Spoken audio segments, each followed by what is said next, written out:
ജന്തർ മന്ദറിലെ പാറ്റ കലാപത്തിനിടെ ആക്രമണത്തിന് ഭീകരർ പദ്ധതിയിട്ടെന്ന് ലോകത്തെ അറിയിച്ച അമൃത്സർ പോലീസ് കമ്മീഷണർ ഗുർപ്രീത് സിംഗ് ഭുള്ളറെ സ്ഥലം മാറ്റി.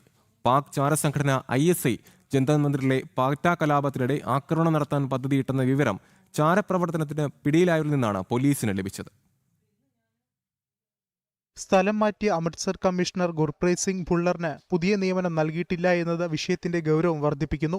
DIG ഹർമൻബീർ സിംഗിന് അധിക ചുമതലയായി അമൃത്സർ കമ്മീഷണറുടെ ചുമതലയും നൽകി. ISI പിന്തുണയുള്ള 2 ഭീകര മൊഡ്യൂളുകൾ തകർത്തെന്ന കേസിന് പിന്നാലെയാണ് ഭുള്ളർക്കെതിരെ നടപടിയുണ്ടായത്. ഭീകര സംഘത്തിലെ ഏതാനും പേർ ജന്തർ മന്ദറിൽ പോയെന്ന് ഗുർപ്രീത് സിംഗ് ഭുള്ളർ പറഞ്ഞിരുന്നു. 4 പ്രായപൂർത്തിയാകാത്തവരടക്കം 9 പേരാണ് ISIക്ക് വേണ്ടി ചാരപ്രവർത്തനം നടത്തിയതിന് പിടിയിലായത്. ഇതിൽ 8 പേർ ജന്തർ മന്ദറിലെത്തിയെന്നാണ് ചോദ്യം ചെയ്യലിൽ ഇവർ പോലീസിനോട് പറഞ്ഞത്. ജന്തർ മന്ദറിലെ പാറ്റ സമരത്തിൽ പെട്രോൾ ബോംബ് ആക്രമണം നടത്താനായിരുന്നു ഇവർ പോയതെന്നാണ് ഗുർപ്രീത് സിംഗ് ഭുള്ളർ ഇവരെ പിടികൂടിയതിന് പിന്നാലെ പറഞ്ഞത്. ഈ പരാമർശം രാഷ്ട്രീയ വിവാദമായിരുന്നു. ജന്തർ മന്ദറിലെ സമരത്തിന്റെ മറവിൽ ISI ഭീകരാക്രമണത്തിന് പദ്ധതിയിട്ടെന്ന വിവരം കോക്രോച്ച് ജനതാ പാർട്ടിയെയും അവരെ പിന്തുണച്ചവരെയും വെട്ടിലാക്കി. പിന്നാലെയാണ് പഞ്ചാബിലെ ആം ആദ്മി പാർട്ടി സർക്കാർ ഭുള്ളർക്കെതിരെ നടപടി സ്വീകരിച്ചത്. ജനം, ഡൽഹി.